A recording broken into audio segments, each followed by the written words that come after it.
Bienvenue dans le 5e épisode de PME Stories. Aujourd'hui, on part à Andenne, dans le Namurois, à la rencontre de Christian Lange, le fondateur de Gluton. Dans les années 90, il invente une machine qui révolutionne la manière de nettoyer les centres urbains, l'aspirateur Gluton. De Namur à New York, en moins de 30 ans, son invention devient un fleuron industriel made in Belgium. Dans cet épisode, on revient sur son aventure, les défis de la croissance et la transmission d'une entreprise unique en son genre. Le 5e épisode de PME Stories, c'est maintenant.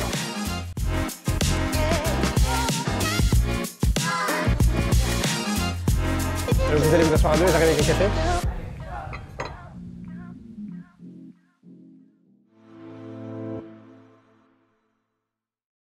Simple et rapide, Yago est le courtier d'assurance qui améliore la gestion de vos contrats.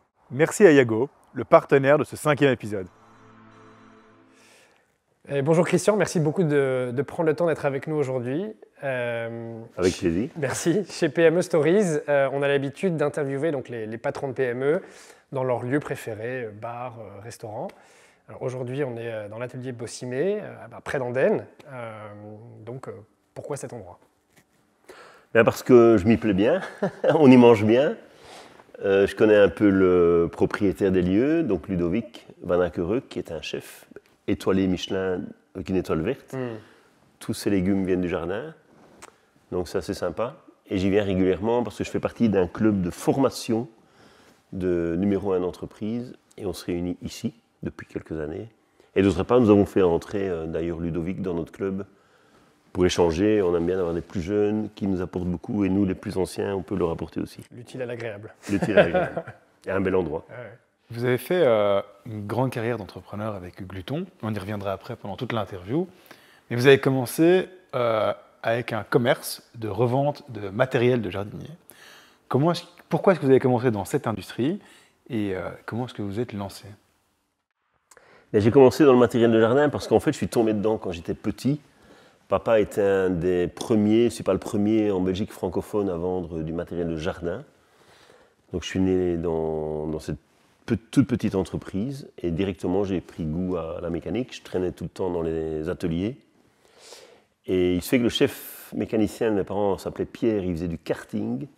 Et ça m'a donné envie, raison pour laquelle j'ai fait du karting plus tard. C'est comme ça que vous êtes devenu passionné Et puis donc, oui, dès l'âge de 16 ans, j'ai roulé en kart, puis j'ai fait de la Formule Ford, au championnat de Belgique, Benelux, quelques courses du championnat d'Europe, et j'ai fait 2 fois la Coupe du Monde, donc j'ai quand même atteint un bon niveau. Puis mes parents m'ont arrêté parce qu'ils ont pris peur. Et ils ne m'ont jamais encouragé pour la course, mais ils m'ont évidemment encouragé après à créer l'entreprise. Et pendant cette période de course, j'ai fait un graduat en marketing pour trouver plus de sponsors, mon rêve étant d'aller en Formule 1. Je n'y suis pas allé, j'ai atteint un bon niveau, mais sans aller en F1.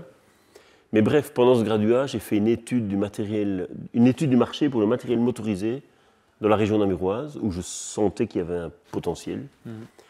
Et donc j'ai monté un business plan. C'est-à-dire qu'après mes études, j'ai repris mon travail, mon TFE, je l'ai remis au bout du jour. Je n'avais pas un bal, parce qu'après quelques années de compétition, vous n'êtes pas riche, vous êtes plutôt endetté. Bref, j'ai envoyé ce dossier à 18 banques, et 3 m'ont répondu le jour même en me disant « venez signer ». J'ai fait jouer la concurrence, et donc j'ai pu obtenir le crédit, et puis j'ai créé la boîte, voilà, en 88. Ça, c'est 88. Jardinage. Moi, la prochaine date que j'ai en tête, c'est 95. Où là, vous entamez un pivot, une transition vers un autre secteur. Et ce pourquoi on connaît Gluton aujourd'hui. Gluton, c'est cet aspirateur de nettoyage urbain. Comment est-ce qu'on passe de l'un à l'autre ? Eh bien, le matériel de jardin, ça fonctionnait bien. Je connaissais très bien le métier. J'avais les bons tuyaux, je dirais, puisque je suis né dedans.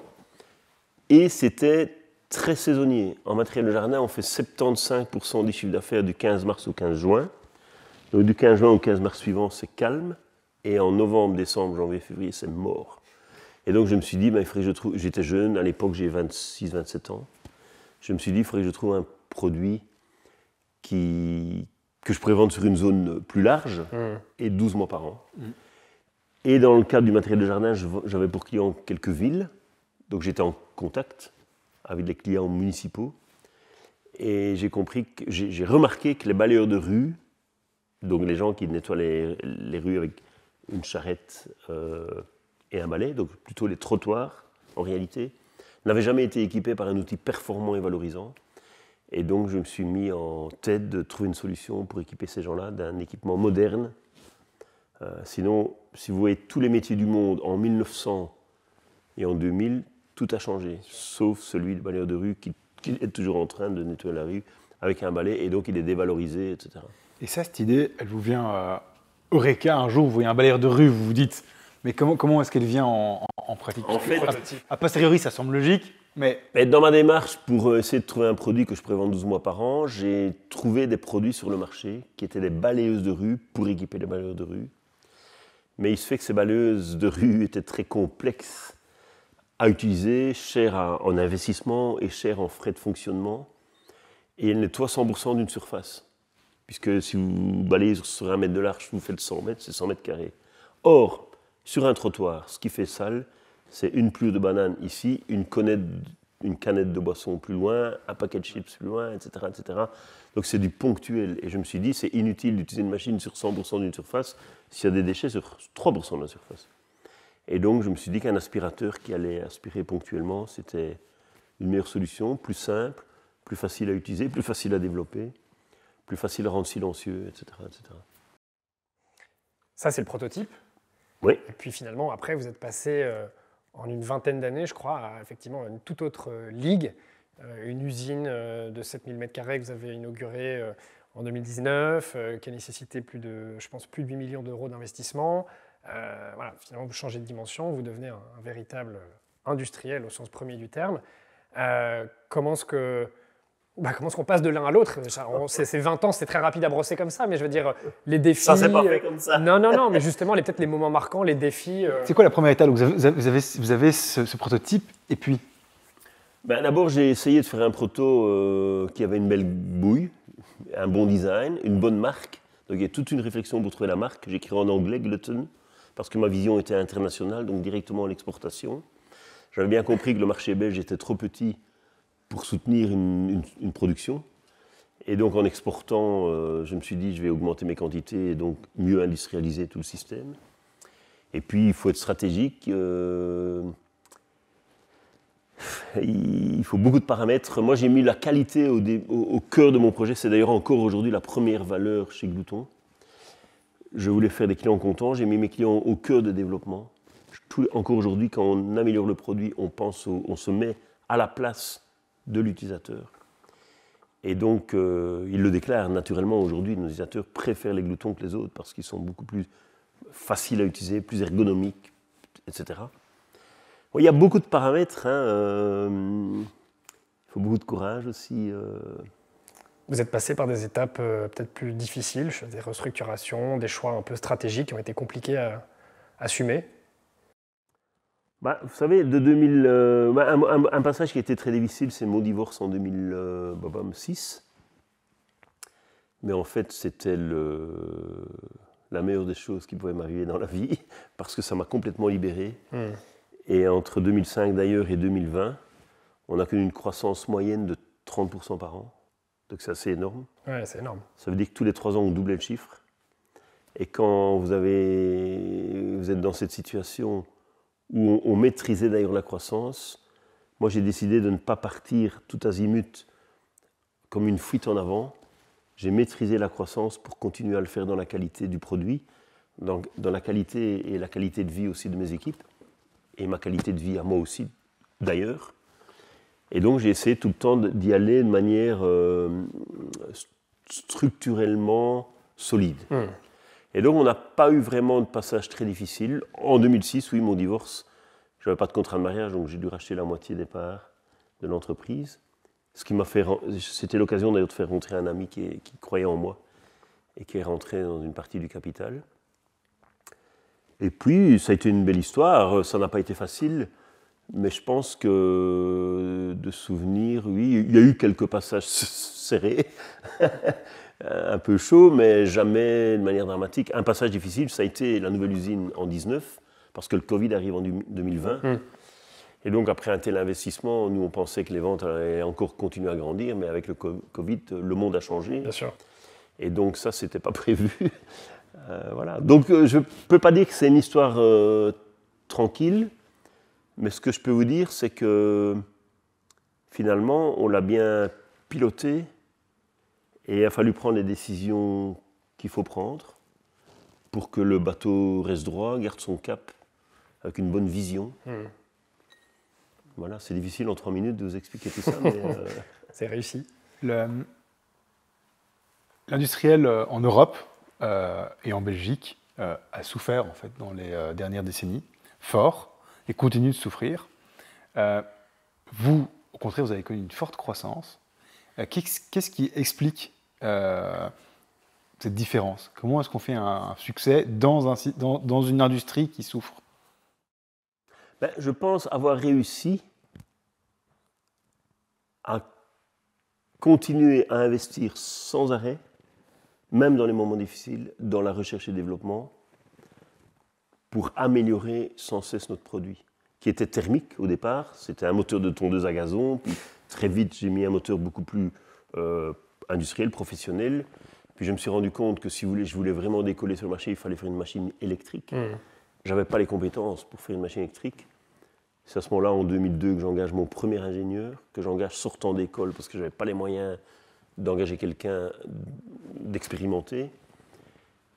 Et avec cet ingénieur, on a, pour faire simple, on a fait toute une étude et toute une réflexion. Et le glouton électrique était en production 5 ans plus tard, donc ça a quand même pris du temps. Et là, c'était une avancée géniale, parce que non seulement il n'y avait plus aucun rejet de CO2, mais surtout on créait du silence. Parce qu'un moteur thermique, vous avez beau l'insonoriser au mieux que vous pouvez, il y a quand même toujours un certain bruit de fond. Ouais. Alors qu'avec notre machine électrique, on a réussi à faire une machine... on parle de niveau de silence. Et puis cette machine électrique, on l'a améliorée qualitativement. Tout ça en augmentant aussi l'exportation. Donc quand vous avez un produit qui s'améliore en qualité, les clients en achètent plus. Et puis vous ouvrez des nouveaux marchés, donc vous en vendez plus. Et puis le Covid arrive, et là on s'est dit, c'était quand même stressant. On se demandait comment le monde allait tourner. Et là on a sorti une version avec un nettoyeur moyenne pression sur le glouton. Donc on a développé tout un système avec un réservoir de 60 litres d'eau, une petite pompe et une lance comme celle d'un nettoyeur à haute pression. Et ça a relancé vraiment la dynamique et les ventes. Et il y a 1 an, on a présenté encore mieux. On vient de sortir un glouton qui trie les déchets, qui s'appelle le glouton Select, qui a été présenté au Salon des Mers Paris il y a 1 an. Mais en réalité, il avait déjà été présenté 1 an avant au Salon des Mers, mais dans une chambre secrète. Ça fait partie de mes stratégies, de sorte que personne n'était au courant, sauf 12 clients sélectionnés, triés sur le volet, qui ont signé une clause de confidentialité et à qui on avait montré ce projet pour avoir leur avis. Et donc, on avait donc 1 an après pour l'améliorer. C'est génial comme stratégie commerciale. Ça fait 30 ans que je fais ça. Donc, vous sortez un modèle en bêta. Là, il a quand même fonctionnel et abouti. Fonctionnel. Les prototypes. Mais pas encore en production. Bien sûr. Et là, vous sélectionnez quelques grandes mairies et grandes villes. On le met sur un villes. grand salon international. Personne ne peut le voir. Personne ne sait qu'il est là. Donc, le stand est configuré de sorte qu'en fait, il y a une pièce dans le coin, mais dans le design du stand, ça ne se voit pas. Et nous, on sait à qui on peut le montrer. On sélectionne des clients en fonction des gens qui passent. Mais ça, c'est pourquoi uniquement des clients équipés. Bien sûr, ouais. Et l'objectif, c'est quoi? C'est que les clients ils voient ça se sentent privilégiés, c'est de collecter du feedback, aussi, et qu'ils n'achètent pas trop d'un concurrent avant que ça sorte. L'idée de base, c'est vraiment avoir un retour du client. Je vous ai dit que je mettais les clients au cœur de mon développement. Et donc, ils connaissent mieux le métier que nous. Ils sont dans leur rue en train de les nettoyer tout le temps. Et donc, en leur présentant mon prototype, ils nous le critiquent de manière constructive. Par exemple, une anecdote pour ce fameux glouton Select qui trie les déchets, l'appareil didactique qu'on présentait dans cette chambre secrète, on avait découpé sur le container du glouton et on avait mis une vitre comme un pare-brise, histoire que le client voit ce qui se passe dedans et le mécanisme de tri. Mais nous, on avait fait ça pour le prototype. Vous savez ce qu'ils nous ont dit? Ils nous ont dit non, il faut le faire comme ça en production. Parce qu'on veut que les citoyens voient qu'on trie. Se rendre compte, ouais. Voilà, un exemple. C'est génial ça. Et je fais ça depuis de nombreuses années. Et l'engouement a été au rendez-vous pour le glouton Select, du coup? S'il vous plaît. L'engouement a été au rendez-vous. Alors, bon, ça c'était en secret, donc en Salon des maires Paris novembre 23. Et lors du Salon des maires Paris novembre 24, donc un an plus tard, et donc il y a un an, là on l'a présenté en grande pompe, avec des actions marketing derrière et tout, hein, il faut que tout suive. Et là on a fait un succès colossal. On avait une pré-série d'ailleurs destinée à tous nos commerciaux comme machine de démonstration, et tout a été vendu, donc on n'a pas su donner de machine de démo à nos clients avant début 25, etc. C'est un bon problème à avoir. Ouais, beau projet. Et cette année, on est dans les clous en termes de quantité de vente de ce nouveau produit Select. Voilà. Vous m'avez dit que Glouton était leader sur son marché et donc aujourd'hui vend plus cher, mais à des coûts de production plus chers, mais peut se le permettre parce qu'il a une réputation de qualité, etc. Du coup, je me posais une question, c'est pour des jeunes qui voudraient faire ce que vous avez fait il y a 25 ans aujourd'hui, en fait créer des nouvelles entreprises industrielles en Europe. Il y en a qui ont essayé, Cowboy, c'est difficile, etc. Produire en Europe. D'ailleurs, Cowboy ne produit pas en Europe. Est-ce que c'est encore possible? Qu'est-ce que vous leur conseilleriez? C'est quoi votre vision de la chose?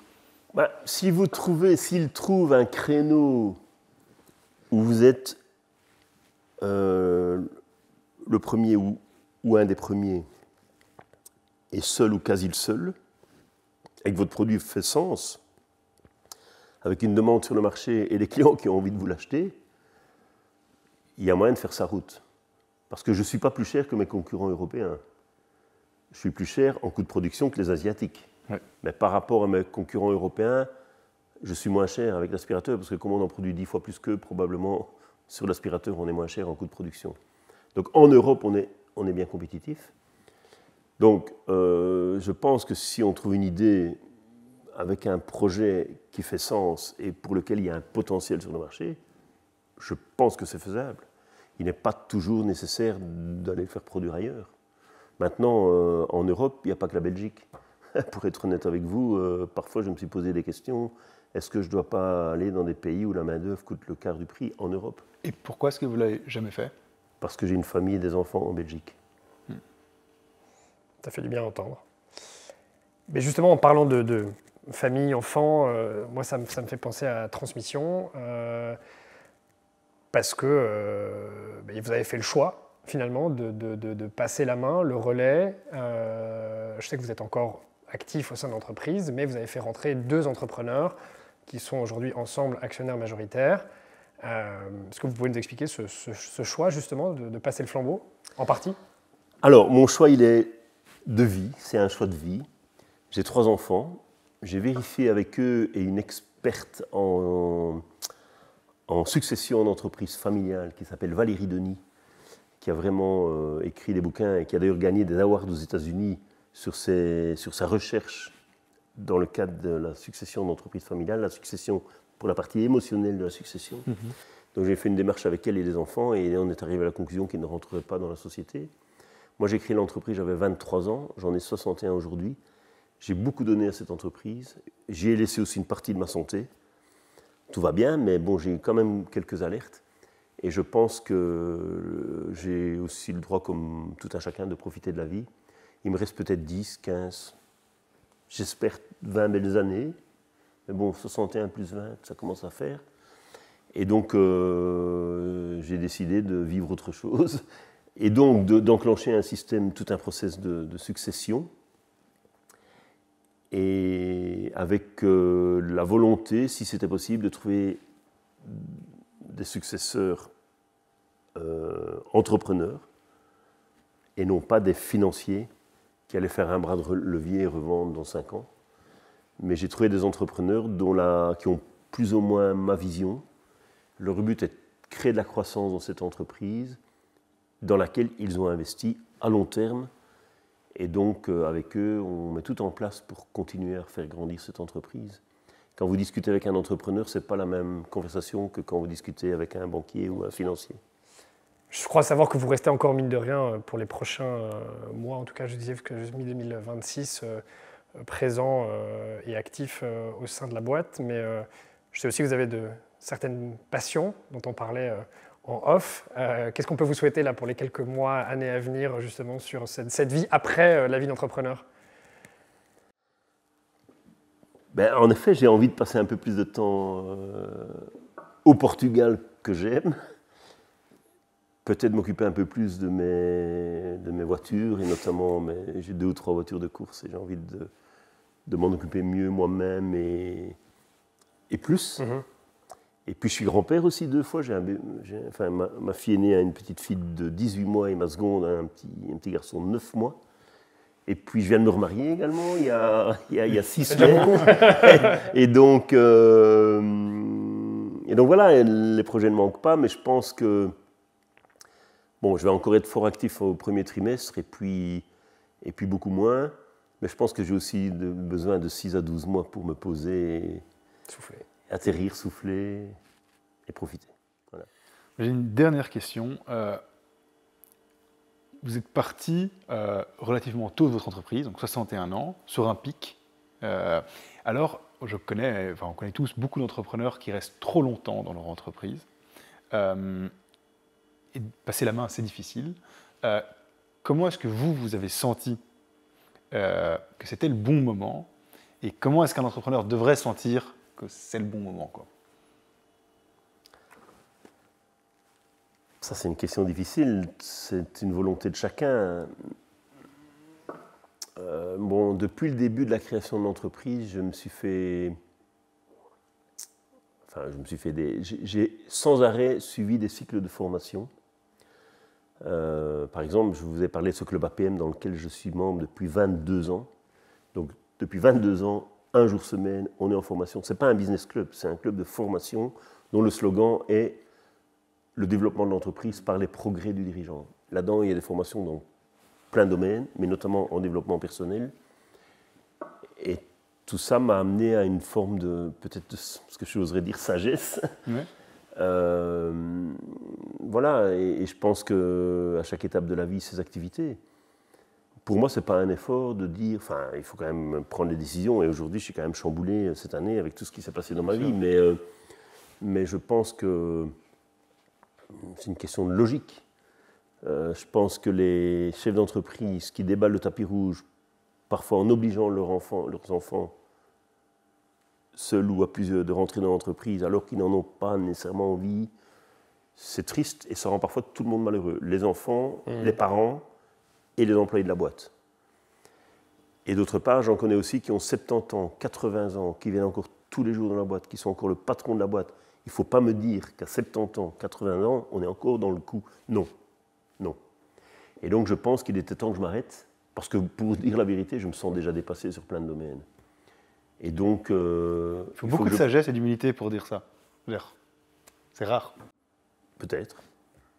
Et c'est pas quand je serai 6 pieds sous terre que je pourrai profiter de ce dont j'ai envie. Vous avez bien raison. Et donc on vous souhaite de bien profiter de toutes vos passions et de votre vie après cette vie d'entrepreneur. Merci beaucoup, Christian. Merci bien, merci à vous.